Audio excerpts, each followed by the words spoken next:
This story is titled, My Parents Expected Me to Pay Off My Spoiled Sister's Debt, but I said no and cut them off. Hi everyone. Before we dive in, a quick favor. If you enjoy content like this, please hit the subscribe button. It's free, supports the channel, and makes sure you never miss out on amazing videos. All right, let's get started. Hey guys, so this is one of those posts where you just kind of need to vent because I don't even know where to start. Family drama is exhausting, and mine is next level lately. I'm Theo, 30 male, and if you ask anyone who knows me, they'll tell you I've been on my own since I was 18, paid for my own college, worked my butt off, and never asked my parents. But apparently, that doesn't mean I get to live my life in peace. Nope, it just means I'm the family problem solver by default. It all started when my mom called me out of nowhere. Now, my mom, Lorraine, doesn't call for a chat. She's not the kind of mom who calls to ask how your day is or what you had for lunch. If she calls, it's because something's wrong, and she needs me to fix it. So, when her name popped up, I already knew this wasn't going to be good. I answered, and she jumped straight into the awkward small talk, which isn't her thing at all. Hey Theo, how's work? Still doing finance stuff? She asked like she hasn't ignored my job description for the last decade. I played along because I was curious. Yeah, Mom, still doing finance. What's up? That's when she dropped it. Your sister is in trouble. Now I wish I could say I was surprised, but I wasn't. My sister Savannah, 27F, has a long history of creating chaos and expecting everyone else to clean it up. Over the years, her messes haven't just been minor inconveniences. They've been full-blown disasters that always seem to land on my shoulders. Take the time she borrowed my car without asking, only to crash it while texting. She called me in a panic, sobbing about how she didn't know what to do. And like an idiot, I dropped everything to help her out. I dealt with the insurance, paid the deductible, and even let her off the hook for the damage she caused because she swore she'd never do anything like that again. But she did. Or the time she convinced me to co-sign for her first apartment because she just needed a little help to get started. 3 months later, she stopped paying rent, ghosted the landlord, and left me with the fallout. I spent months fighting to fix my credit, while she conveniently moved back in with our parents, acting like it wasn't a big deal. It's not just that she screws up, it's that she never faces the consequences. Every time she messes up, someone, usually me, has to step in to fix it while she plays the victim. And the worst part? She doesn't even show a hint of gratitude. It's like she thinks the world owes her a safety net. So, when my mom called me about Savannah being in trouble, I didn't feel panic or concern. I felt tired of being dragged into her messes, tired of being the one who always pays the price for her recklessness. Honestly, I was more surprised it had taken this long for something big to happen. I sighed, already dreading what I was about to hear. What kind of trouble? I asked. I wasn't asking because I wanted to help. I was asking because I wanted to know just how bad this one was going to be. Then she hit me with it. Savannah had racked up $43,500 in debt. 40 grand. I had to repeat it in my head just to process it. How does someone even get to that point? Apparently, she'd been spending money she didn't have, again. But this time, it wasn't just credit card companies she owed. She'd borrowed money from some shady people, the kind you don't just ignore when the bills pile up. And now, they were coming after her. And my mom's brilliant solution to this mess? Mr. Obviously. Because why wouldn't it be? In her mind, I was the one with the steady job, the responsible sibling, the guy who could always be counted on to fix the unfixable. It didn't matter that Savannah screwed up. That wasn't the issue. The issue was that I wasn't rushing in to save her. You need to help her, she said, like my role as the family ATM had already been decided. I sat there for a second, letting it sink in.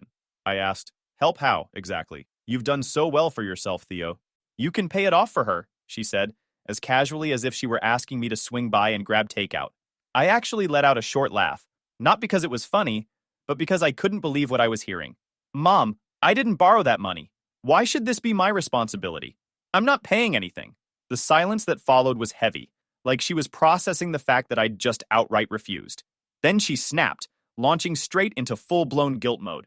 She's your sister. Family helps each other. Do you want her to get hurt? Is that what you want? Her words came fast, almost frantic, like she couldn't believe I wasn't immediately jumping in to save Savannah. It wasn't a request. It was an accusation, as if my refusal was the real problem here, not the choices Savannah had made. I took a deep breath, trying not to lose it. Mom, I've helped her before, multiple times, and what does she do? Blow it all on designer bags, fancy vacations, and God knows what else. She doesn't take responsibility for anything because you and Dad have always bailed her out. I'm not doing it this time, but apparently, that logic didn't register. Savannah's struggling, Theo, she shot back. She's not like you. She's not strong enough to handle this. Struggling? I repeated. She's reckless. She spends money she doesn't have, and now she's in deep with some shady people. And instead of dealing with it herself, she's expecting me to swoop in and clean up her mess. Again. She's your sister, Mom snapped. Family looks out for each other. No, Mom. Family doesn't take advantage of each other, I said, my voice firm. This isn't me turning my back on Savannah. This is me refusing to enable her bad decisions. She needs to grow up and face the consequences for once. Mom wasn't having it. Do you want her to get hurt, Theo? Do you want that on your conscience? Look, I'm not heartless. I don't want anything bad to happen to Savannah, but let's be real here. She's an adult. A 27-year-old adult who knew what she was getting into when she borrowed that money. I told my mom exactly that, but she wasn't having it. She's not as strong as you, Theo, she snapped. You've always had it together, and she hasn't. You can afford to help her. It's the least you can do after all we've done for you. I said, done for me? Like what? Making me pay rent the minute I turned 18? Refusing to help with my college tuition? Yeah, thanks for all that support, Mom. She went silent for a second, but then she came back swinging. If you don't help, we'll have no choice but to cut you off. Do you want that? I couldn't help but laugh. Cut me off from what? You don't support me.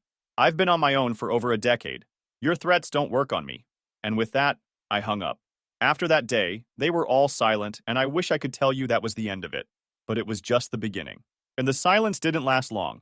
I guess I underestimated just how determined my mom could be when she wanted something.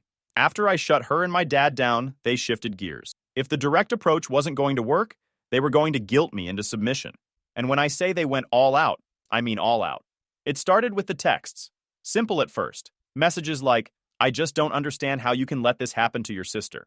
Then, as the days went by, they got more dramatic. Do you know the kind of people Savannah is dealing with? They're dangerous, Theo. I can't sleep at night worrying about her. I ignored them at first because, honestly, I didn't have the energy to deal with the manipulation. But they didn't stop. Instead, Mom stepped it up with the voice messages. And let me tell you, she's got this talent for sounding like she's holding back tears, even when she's not.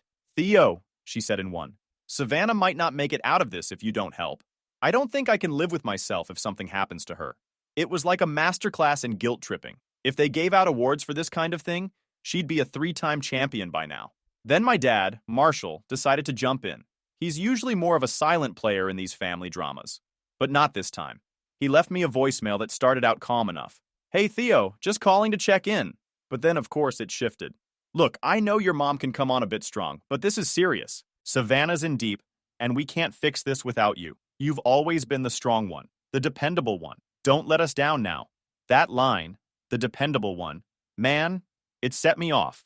I've spent my whole life being the dependable one, and all it's ever gotten me is more responsibility and less appreciation. Dependable doesn't mean I'm a doormat, though apparently they missed the memo.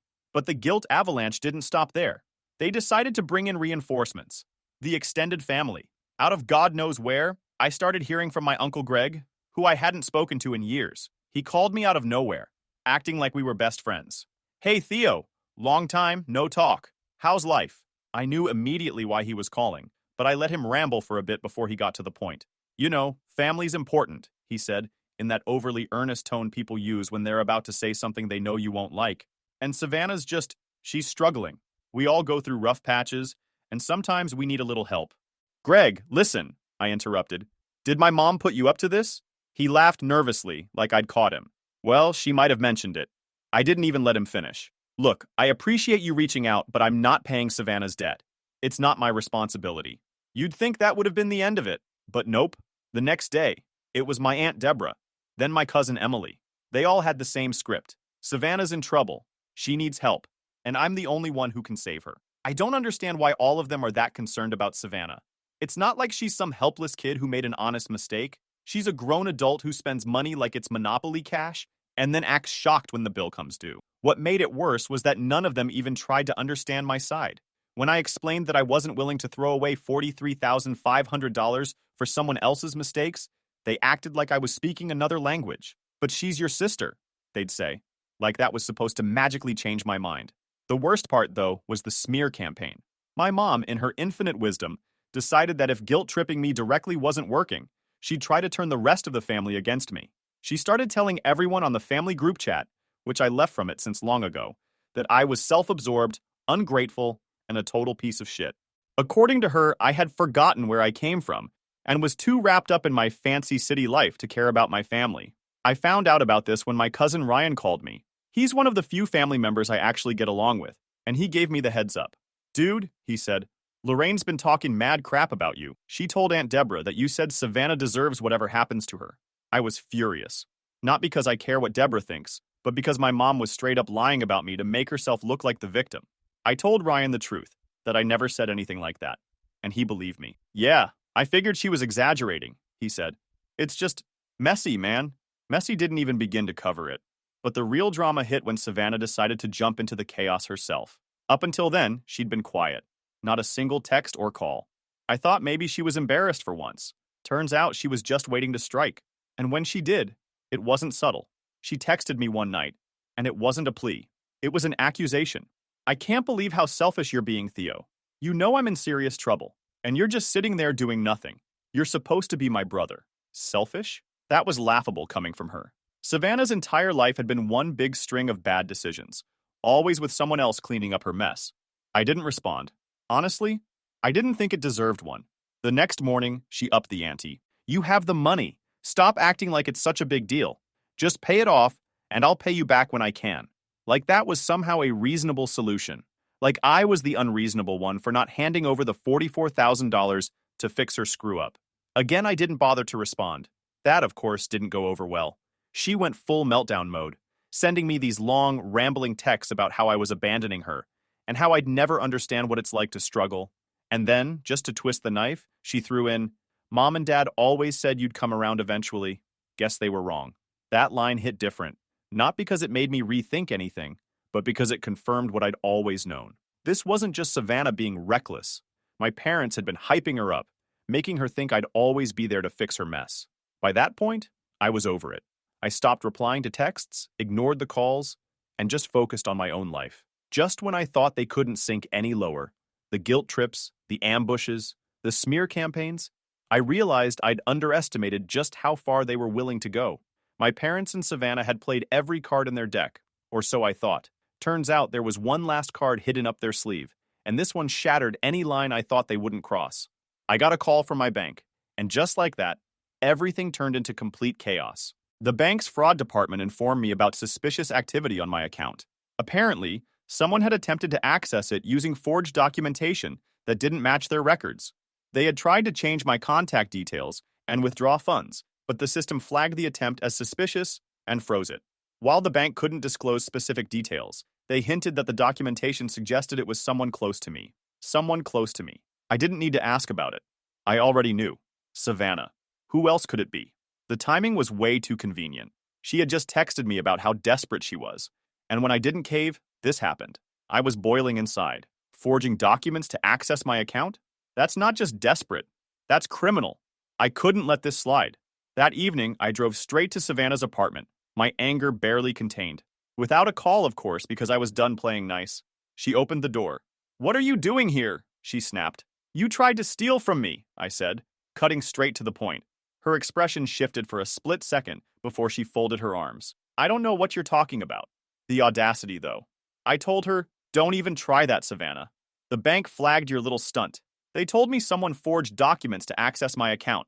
Do you even realize how serious that is? She let out an exaggerated sigh, as if I was being overly dramatic. Oh, relax, Theo. It's not like I actually got anything. I blinked, stunned at how casually she brushed it off. Relax? Are you seriously trying to defend this by saying you failed? You tried to commit fraud, Savannah. That's a crime. She shrugged, completely unbothered. What else was I supposed to do? You left me no choice. You refused to help me when I needed it. I couldn't believe what I was hearing. No choice? Savannah, you had every choice. You could have owned up to your mistakes, taken responsibility, and figured out how to fix this yourself. But instead, you thought stealing from me was the solution? She scowled. Don't act all high and mighty. Mom and Dad said you'd never let me struggle. They told me you'd come around eventually if I pushed hard enough. I just had to wait for you to get over your little tantrum. I stood there, stunned. Little tantrum? That wasn't frustration boiling in my chest. It was rage. This wasn't just her being reckless. This was years of my parents coddling her, feeding her delusions, and treating me like I existed solely to clean up her messes. Unbelievable, I muttered. more to myself than to her. Do you even understand what you've done, Savannah? You crossed a line. A big one. She rolled her eyes, doubling down instead of backing off. I'm not the villain here, Theo. You are. You've turned your back on family. If you'd just helped me in the first place, none of this would have happened. That was it. The final straw. I took a deep breath, not because I wanted to stay calm, but because I needed to make sure I didn't say something I'd regret later. I'm done, I said, turning toward the door. But before I left, I looked back at her one last time. If you ever try something like this again, I won't just cut you off. I'll make sure the cops know exactly what you did. Grow up, Savannah. You're not a child anymore. I didn't wait for her response. I headed back to my car, my mind racing. How did it get this bad? How had my family gotten so toxic that my own sister thought it was okay to steal from me and blame me for it? I knew this was it. There was no coming back from this. I had to cut ties for good. But I knew it wasn't going to be that simple. My parents weren't going to let this go. Savannah wasn't going to let this go. And if they thought I was just going to roll over and take it, they were dead wrong. And I was right. The next day, my mom called. I didn't pick up, but she left a voicemail. Theo, your sister told me what happened, she said. I can't believe you threatened her like that. She's struggling. And instead of helping her, you're making things worse. You should be ashamed of yourself. I played the message 3 times, just to make sure I heard her right. Savannah tried to steal from me, and somehow I was the bad guy? It was so ridiculous. I didn't respond. What was the point? They weren't going to see reason, but that didn't mean I was just going to let it slide. I called my bank and asked them to tighten the security on my account. Password changes, 2-factor authentication, the works. I wasn't about to give Savannah, or anyone else, another chance to mess with my finances. For a few days, things were quiet. Too quiet. But if there's one thing I've learned about my parents, it's that they don't take no for an answer. At least not the first 100 times you say it. Don't tell me in the comments that I could just say no, because they do not understand it. So, when I came home from work a few days later and found their car parked in my driveway, I wasn't exactly shocked. Annoyed? Sure. Shocked? Not at all. I took a deep breath, parked behind them, and sat in my car for a minute, mentally preparing myself. I knew they weren't here for a friendly chat. They weren't here to apologize or try to make amends. No, this was going to be another round of guilt, manipulation, and emotional blackmail. And honestly, I was already exhausted just thinking about it. When I finally stepped out of my car, my mom was standing by the front door, looking like she was about to deliver some kind of lecture. My dad was staring at the ground like he'd rather be anywhere else. My mom said the moment I got close enough, we need to talk. I don't think we do, Mom. I think everything that needs to be said has already been said. She ignored me, of course. This nonsense has gone on long enough. We're your parents. Savannah is your sister. This isn't how families behave. I unlocked the door and stepped inside, fully expecting her to follow me in. And of course she did, with Dad trailing behind her like a lost puppy. You're just going to walk away while we're talking to you? Mom snapped. No, I'm going inside my house so I don't have to stand outside listening to more of your nonsense, I replied. If you're going to lecture me, you might as well do it where I'm comfortable. She didn't appreciate my tone, but honestly, I didn't care. She'd already crossed every boundary I'd tried to set, so why bother pretending I was okay with this? My mom wasted no time jumping into her usual spiel. Theo, you need to stop this stubbornness. Savannah is struggling, and it's your responsibility as her brother to help her. She's family. Yeah, family. I totally get it. So I said, let me tell you something about family, Mom. Family doesn't lie, steal, and manipulate to get what they want. Family doesn't expect one person to sacrifice everything while someone else coasts through life without consequences. So don't come in here lecturing me about family. My dad finally spoke up. This isn't about taking sides, Theo. It's about fixing things. You're the only one who can do that. I laughed bitterly. Fix things? You mean like paying off Savannah's debt? Covering for her fraud attempt? Letting her get away with everything like she always does? Yeah, no thanks. I'm done fixing things for her. She's your sister, Mom said, her voice rising. Do you know what it would do to her if something happened? How would you live with yourself?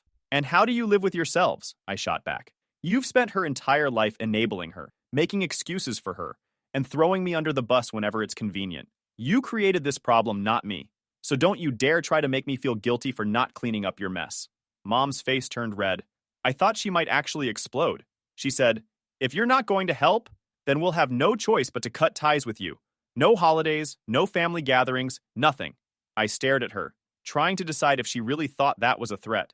Mom, I've been on my own my whole life. You cutting me off is like firing someone who already quit. She opened her mouth to argue, but Dad cut her off.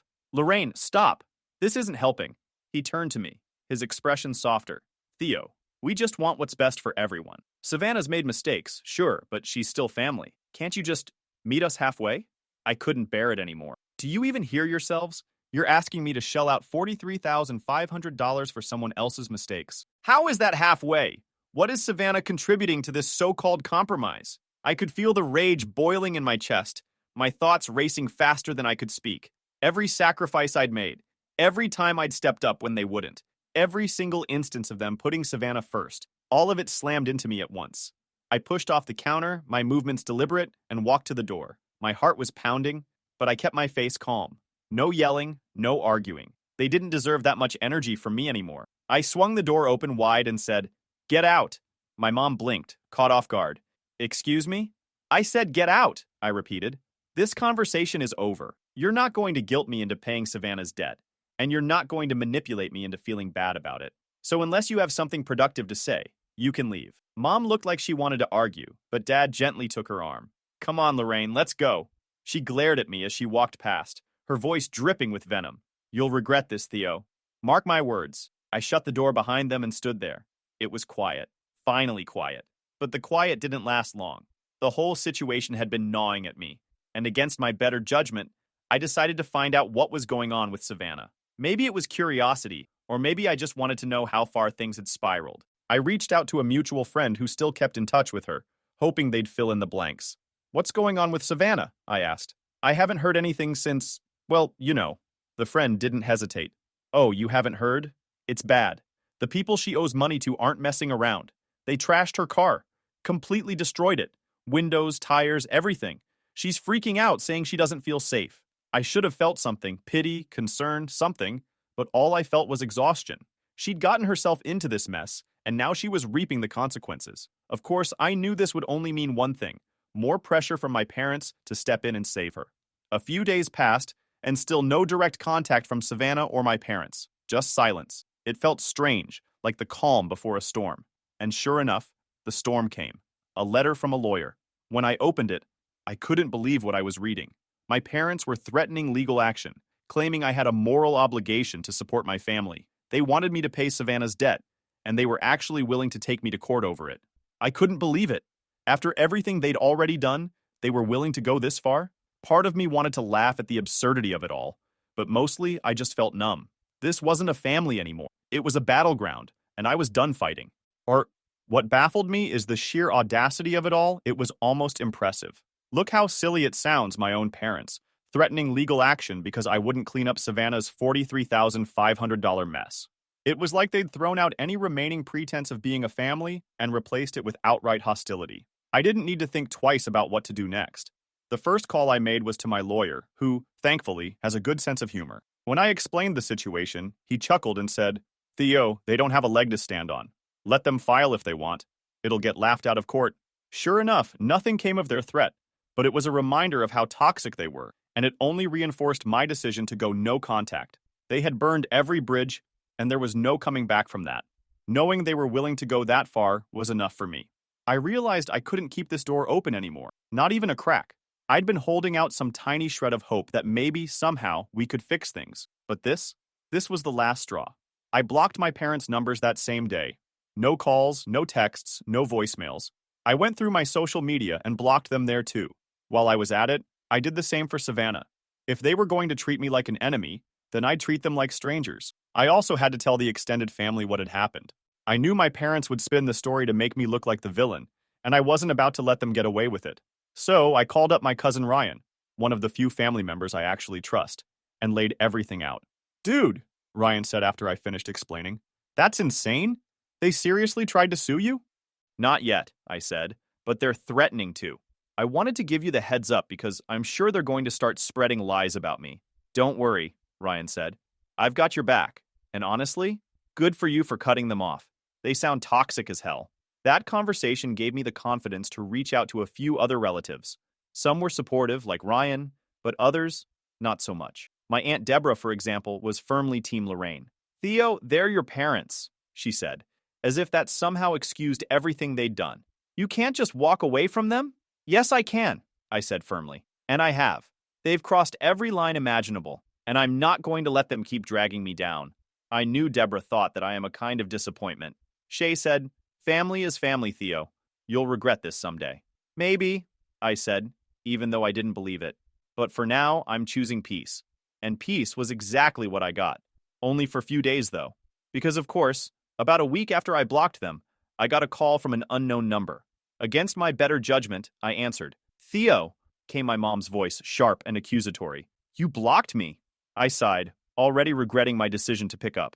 "Yes, Mom. I blocked you." "Why would you do that?" she demanded, as if the answer wasn't glaringly obvious. "Because I'm done," I said. "I'm done with the manipulation, the guilt trips, the lies, the demands. I'm done with all of it." She scoffed. "You're being ridiculous.